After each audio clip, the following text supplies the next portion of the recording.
अत्यधिक सोचने की प्रवृत्ति को कैसे रोकें? यदि आपका ध्यान जीवन में नहीं लग रहा है और अत्यधिक सोचने के कारण आपको बार बार घबराहट होती है, आपका हृदय तेजी से धड़कता है और नकारात्मक विचार आपके मन में आते हैं, तो इस समस्या से बचने और इसे दूर करने के लिए हम आज आपको एक बौद्ध भिक्षु की कहानी के माध्यम से समाधान बताएंगे।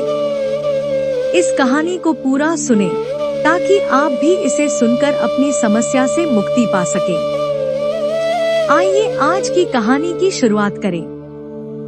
एक समय चीन के एक भाग में एक विशाल मठ था, जहां लगभग 500 भिक्षु निवास करते थे। वे सभी अपने गुरु के निर्देशन में आत्मज्ञान की साधना में लीन थे। एक दिन एक युवक उस मठ में शिष्यत्व प्राप्त करने आया और मास्टर से बोला, मास्टर, मैं खुद को जानना चाहता हूँ, सत्य की खोज में हूँ। मैं जानना चाहता हूँ कि सत्य क्या है।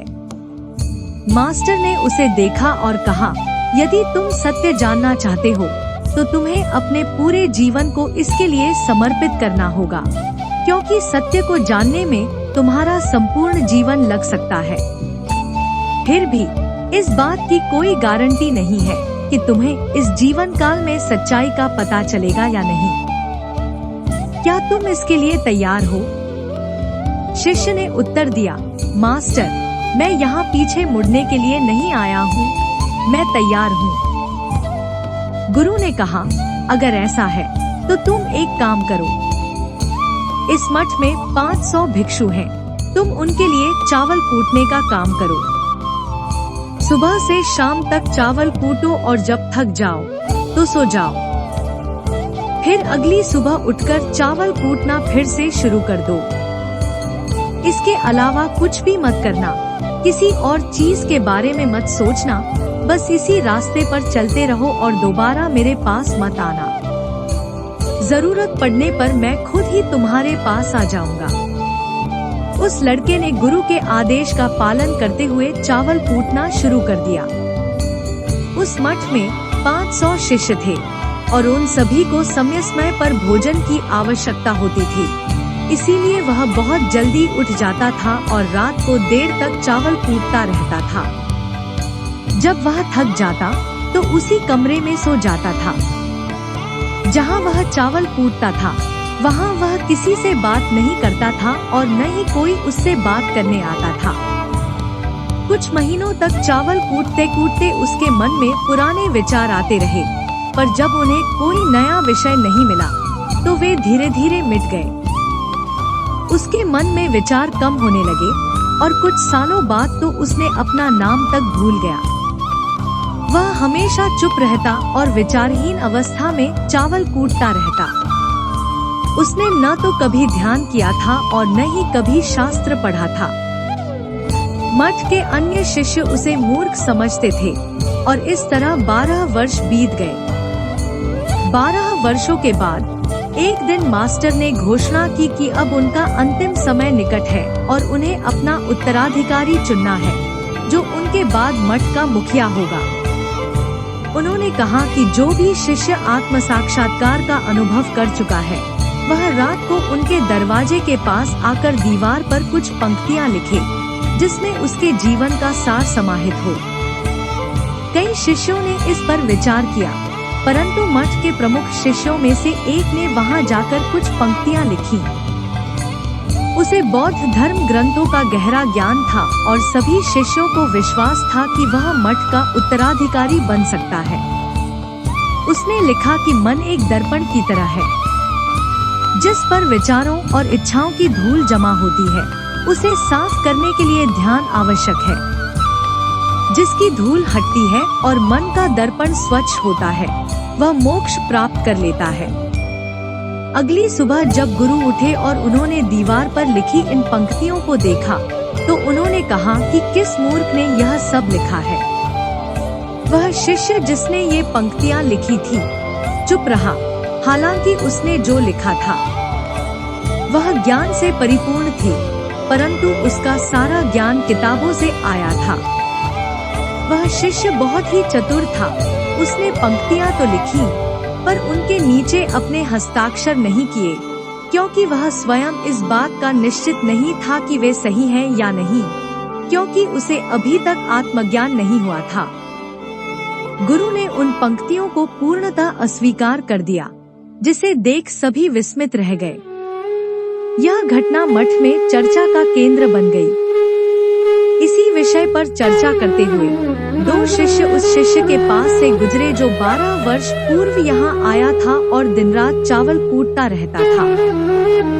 दोनों शिष्यों की बातें सुनकर वह धीरे से मुस्कुरा दिया।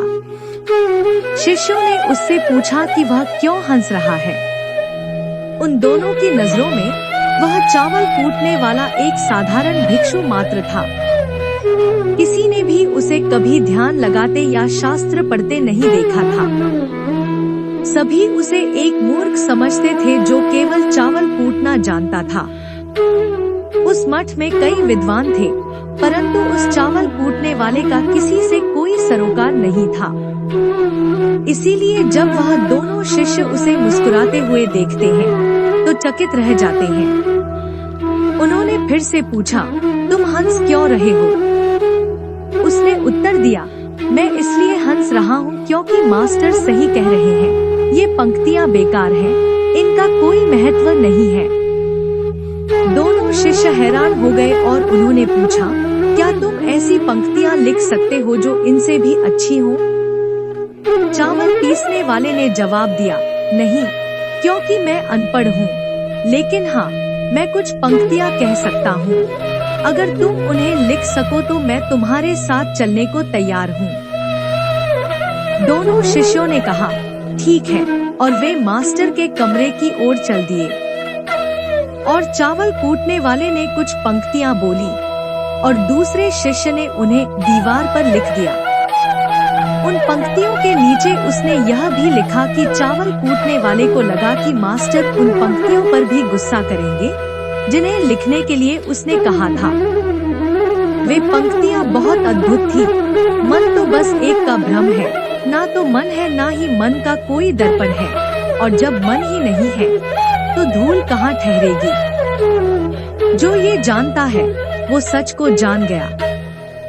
जब गुरु ने ये पंक्तियाँ देखी तो वे आधी रात को उठे और चावल कूटने वाले के पास गए जो सो रहा था। मास्टर ने उसे जगाया और कहा, यह लो, मेरी छड़ी और मेरे वस्त्र तुम्हें सौंपता हूँ। आज से तुम मेरे उत्तराधिकारी हो, लेकिन इस मठ को छोड़कर कहीं दूर चले जाओ, क्योंकि यहाँ के विद्वान तुम्हें अपने से श्रेष्ठ नहीं मानते और तुम्हारी हत्या कर सकते हैं। वे यह सहन नहीं कर पाएंगे कि एक साधारण चावल कूटने वाला उनसे अधिक ज्ञानी निकला। तुम्हें वह सारा ज्ञान प्राप्त हो गया है जो मुझे है, जो तुम्हें चावल कूटते समय हुआ। मुझे विश्वास है कि जहाँ भी तुम जाओगे लोग तुम्हारे पास खुद आने लगेंगे, क्योंकि जब कोई फूल खिलता है इसलिए उसकी खुशबू हर जगह फैलने लगी। उसने अपने गुरु के चरण स्पर्श किए और रात में ही वहाँ से निकल गया। यदि हम अपने जीवन को देखें तो हम पाएंगे कि कई लोग मानते हैं कि ध्यान केवल एक स्थान पर बैठकर और आंखें बंद करके ही किया जा सकता है, परंतु वास्तविकता यह है कि ध्यान चलते फिरते भी किया जा सकता है। अपने काम करते समय भी ध्यान लगाया जा सकता है। वास्तव में ध्यान का अर्थ है कि आप जो भी काम कर रहे हो अपने काम को इतनी शिद्दत से करें कि आपको अपने शरीर का भी ख्याल न रहे, बिल्कुल उस चावल पीसने वाले की तरह जो चावल कूटने में इतना लीन हो गया कि उसे अपने आप का भी ख्याल न रहा। उसने चावल कूटते हुए ही आत्म साक्षात्कार प्राप्त कर लिया। हर समय वर्तमान में रहना और कुछ न सोचना, मन तब तक ही है जब तक विचार है। जब विचार नहीं रहेंगे तो मन भी गायब हो जाएगा। जब मन नहीं रहेगा तभी आप अपने आप को अच्छे से जान पाएंगे।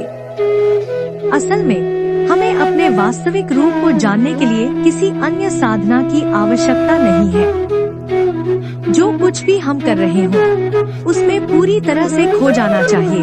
अपने काम में इतना लीन हो जाएं कि वही आपका ध्यान बन जाए।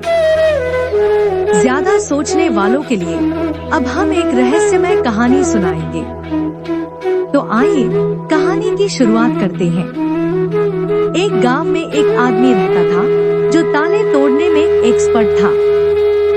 यानी जहां भी ताले तोड़ने या लॉक खोलने की बात आती, उसका नाम सबसे पहले लिया जाता। एक बार कुछ बुद्धिमान लोगों ने उसकी क्षमता की परीक्षा लेने का निर्णय किया और उसे सूचित किया गया कि उसे निर्धारित तारीख को आकर ताला खोलना है। जब वह नियत समय पर वहां पहुंचा, तो उसे प्रतियोगिता के नियम समझाए गए। उसे एक बॉक्स में बैठाया जाएगा और फिर उस बॉक्स को पानी में डुबो दिया जाएगा। उसे ताला खोलकर बाहर आना होगा। यदि उसे लगे कि वह ताला नहीं खोल पाएगा, तो वह इमरजेंसी बटन दबाकर ऊपर आ सकता है। लेकिन आप प्रतियोगिता में हार जाएंगे। इस डर से उसने सभी नियमों को मान लिया और पानी में कूद गया। पानी में पहुंचते ही उसने अपनी जेब से एक तार निकाला और ताले को खोलने की कोशिश करने लगा। 4 से 5 बार कोशिश करने के बाद भी वह बार बार असफल हो रहा था और ताला नहीं खुल रहा था। अब ज्यादा समय तक पानी में रहना उसके लिए और भी कठिन हो गया था, क्योंकि सांस रोके रखना आसान नहीं था। अंत में उसने अपनी पूरी बुद्धि का इस्तेमाल किया और एक आखिरी बार प्रयास किया। उसने असफलता का सामना किया और आपातकालीन बटन दबा दिया। धीरे धीरे वह पानी के ऊपर उठने लगा। पानी के ऊपर आए बॉक्स को बाहर निकालकर उसने हल्का धक्का देकर उसे खोला। वह हैरान रह गया कि उसने पहले क्यों नहीं सोचा कि वह इसे धक्का देकर खोल सकता है। शायद यह लॉक नहीं था। यही होता है, जब हम अत्यधिक सोचते हैं तो हमें इसका परिणाम भुगतना पड़ता है। कभी कभी बिना सोचे भी उत्तर मिल जाते हैं। इसीलिए किसी ने कहा है कि जो कम करते हैं वे कमाल करते हैं। दोस्तों, यह सच है कि कभी कभी जब हम अपने दिमाग को शांत रखते हैं और ठंडे दिमाग से सोचते हैं, तो हमें बेहतर समाधान मिलता है। अब हम आपको बताते हैं कि अत्यधिक सोचने की बीमारी के प्रमुख कारण क्या हैं। इस बीमारी का एक मुख्य कारण है वर्तमान की अपेक्षा अतीत या भविष्य की अधिक चिंता करना। जब आप वर्तमान कार्य से ध्यान हटाकर बीते हुए समय या आने वाले समय पर ध्यान केंद्रित करते हैं, तो आप ओवरथिंकिंग का शिकार हो सकते हैं। दूसरा कारण अधिक काम का तनाव होता है। जब कार्यभार ज्यादा होता है, तो दिमाग भी तेजी से काम करने लगता है और यह तनाव में बदल जाता है। दिमाग में ऐसे विचार भी आने लगते हैं जो काम से संबंधित नहीं होते और लोग ओवरथिंकिंग का शिकार हो जाते हैं। तीसरा कारण डर का बना रहना है। जब व्यक्ति के अंदर डर होता है, जैसे नौकरी छूट जाने का डर, प्रमोशन न होने का डर, काम में असफल होने का डर, पैसे न मिलने या डूब जाने का डर, तो व्यक्ति इस डर के बारे में कल्पना करता रहता है। भले ही ऐसा न होने की संभावना हो, लेकिन धीरे धीरे यह डर व्यक्ति को अत्यधिक सोचने के लिए विवश कर देता है। चौथा कारण है आत्मविश्वास की कमी। जब व्यक्ति किसी काम को करने के प्रति अनिश्चित रहता है, तो उसका आत्मविश्वास घटता जाता है, जिससे नकारात्मक विचार दिमाग पर हावी होने लगते हैं और व्यक्ति अधिक सोच विचार और चिंता करने लगता है। पांचवा कारण है चीजों के बारे में सकारात्मक की तुलना में नकारात्मक विचारों का होना।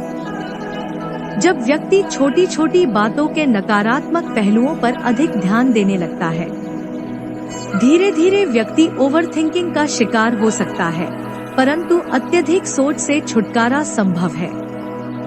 जी हाँ, ओवरथिंकिंग से मुक्ति पाना संभव है, हालांकि इसमें समय लग सकता है।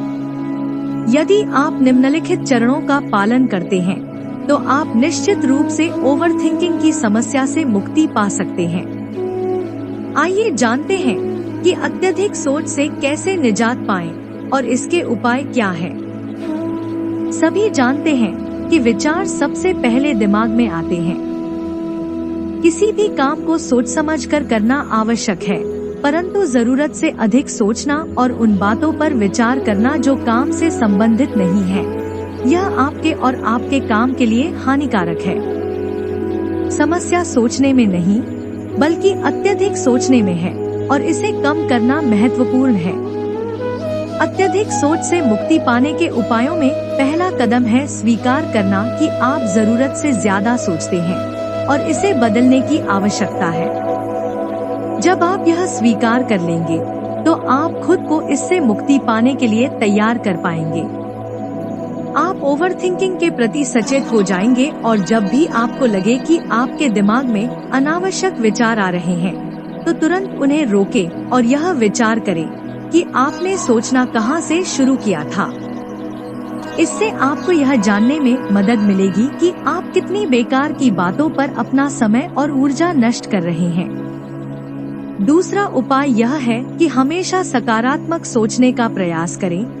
इससे क्या गलत हो सकता है? नकारात्मक विचार भयानक होते हैं और जब आप उन पर ध्यान देते हैं, तो आपका मन चिंता से भर जाता है। ऐसी चीजों पर ध्यान केंद्रित करने से जो गलत हो चुकी हैं, आप मन के दास बन जाते हैं। लेकिन जब आप सकारात्मकता से सोचते हैं, तो मन आपका दास बन जाता है। सकारात्मक रहने का अर्थ है चीजों के हर पहलू को देखना, न कि केवल एक पहलू को। हालांकि केवल नकारात्मकता पर ध्यान देने से आपकी सोच पर अनुचित प्रभाव पड़ सकता है। तीसरा उपाय योग, ध्यान और व्यायाम करें। योग, ध्यान और व्यायाम से मस्तिष्क और शरीर स्वस्थ रहते हैं। ध्यान बहुत लाभदायक होता है। इसे अपने जीवन का एक हिस्सा बनाएं। चौथा उपाय, वर्तमान क्षण में जीने का प्रयास करें। कभी कभी लोग बीते हुए क्षणों या घटनाओं के बारे में सोचते रहते हैं और तनाव में आ जाते हैं। इसी तरह भविष्य की चिंता में भी वे तनावित रहते हैं। तनाव में दिमाग पर हावी हो जाता है और व्यर्थ की बातें सोचने लगता है। बीते समय से सीखें और आने वाले समय की तैयारी करें, परंतु यह सब आप तभी कर सकते हैं। वर्तमान में रहते हुए जो कार्य आप कर रहे हैं, उस पर पूरा ध्यान केंद्रित करें। जो बात आपको परेशान कर रही है, उसे लिख डालें। आपके सोचने के तरीके और आपके महसूस करने के तरीके में गहरा संबंध है। आपका सोचने का तरीका आपकी भावनाओं को प्रभावित करता है और आपकी भावनाएं आपके सोचने के तरीके को प्रभावित करती हैं। इसलिए जो बात आपको परेशान कर रही है, उसे लिखें और फिर यह भी लिखें कि वह आपको क्यों परेशान कर रही है। अपने आप से पूछें कि क्या इस समस्या का समाधान चिंतित रहना है। यदि नहीं, तो समाधान खोजें, और यदि समाधान नहीं है, तो चिंता करने से क्या लाभ। जब आप धीरे धीरे ऐसा करेंगे, तो आपको इसकी आदत पड़ जाएगी और आप अनावश्यक चिंता करना बंद कर देंगे। छठा उपाय है अपनी भावनाओं पर नियंत्रण रखना। भावनाओं को दबाना नहीं, बल्कि उन पर नियंत्रण रखना जरूरी है। जब आप अपनी भावनाओं को नियंत्रित करते हैं, तो आप वास्तविकता को स्पष्ट रूप से देख पाते हैं। अनियंत्रित भावनाएं विचारों को अनावश्यक गति देती हैं। सातवां उपाय है चिंता न करें, चिंतन करें। चिंता से ओवरथिंकिंग होती है, जबकि चिंतन से रचनात्मकता आती है। बेकार की सोच के बजाय कोई कहानी, लेख, कविता या कुछ रचनात्मक सोचें।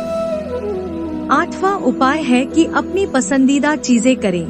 जब भी समय मिले, वह काम करें जो आपको पसंद हो, जैसे कि किताबें पढ़ना, गाने सुनना या गाना, घूमने जाना।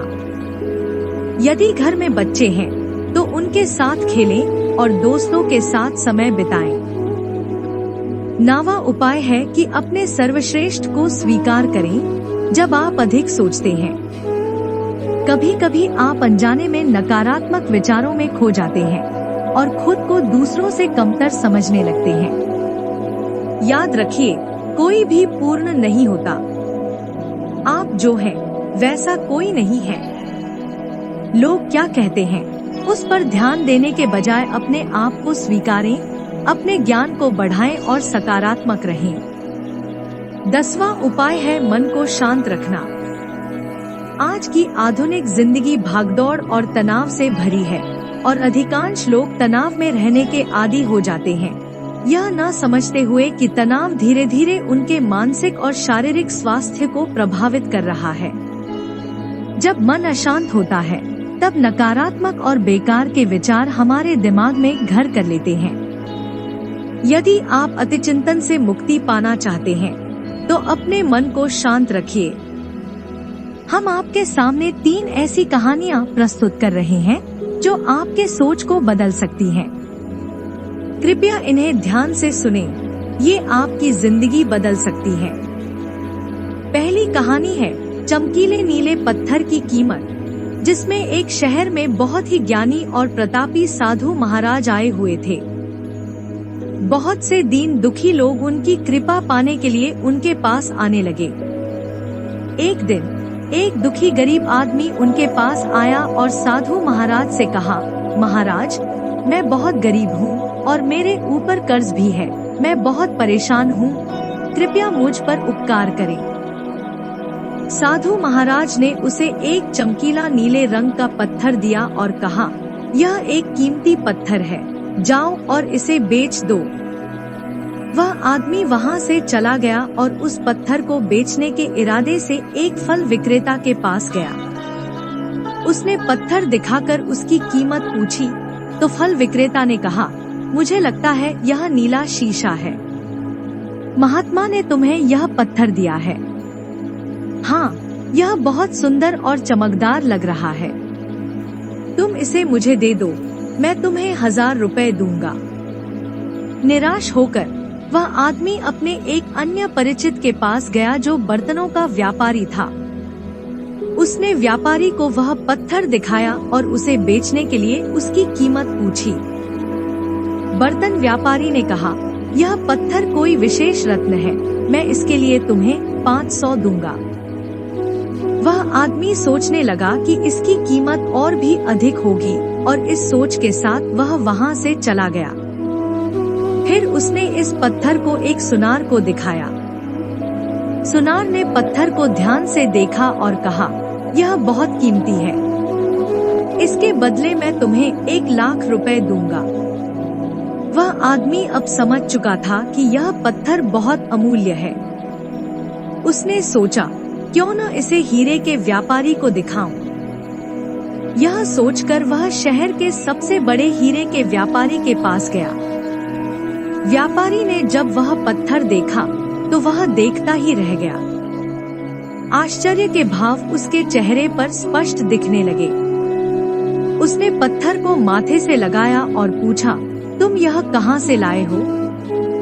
यह तो अमूल्य है, अगर मैं अपनी पूरी संपत्ति बेच दूं, तब भी मैं इसकी कीमत नहीं चुका सकता। इस कहानी से हमें यह सीख मिलती है कि हम अपने आप को कैसे आंकते हैं। क्या हम वही हैं जो हम सोचते हैं?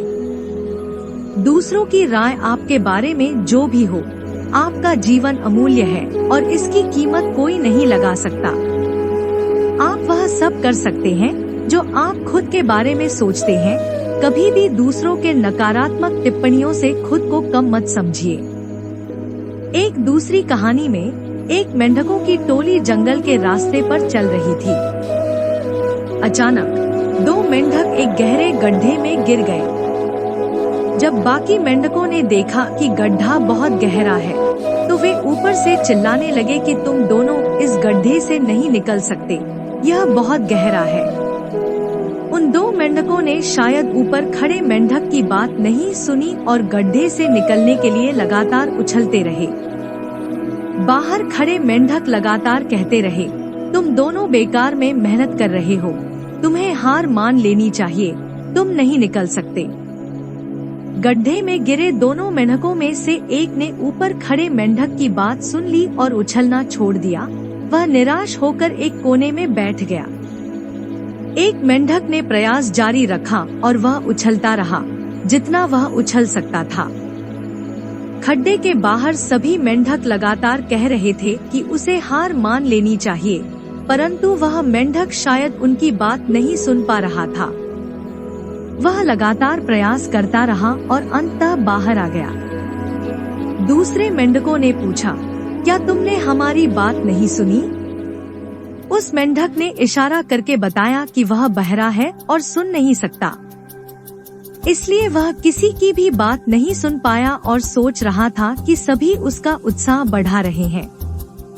इस कहानी से हमें यह सीख मिलती है कि जब भी हम बोलते हैं, उनका प्रभाव लोगों पर पड़ता है, इसलिए हमेशा सकारात्मक बोलें। लोग चाहे जो भी कहें, आप अपने आप पर पूरा विश्वास रखें और सकारात्मक सोचें। मेहनत, अपने ऊपर विश्वास और सकारात्मक सोच से ही हमें सफलता मिलती है। एक कहानी है चील और मुर्गी की। जंगल में एक बरगद का पेड़ था, जिस पेड़ के ऊपर एक चील ने घोंसला बनाकर रहती थी और उसने वहां अंडे दिए थे।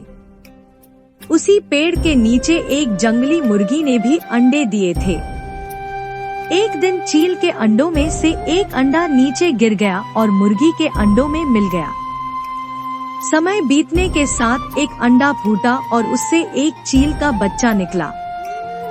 वह इस सोच में बड़ा हुआ कि वह एक मुर्गी है और मुर्गी के अन्य बच्चों के साथ पला बढ़ा।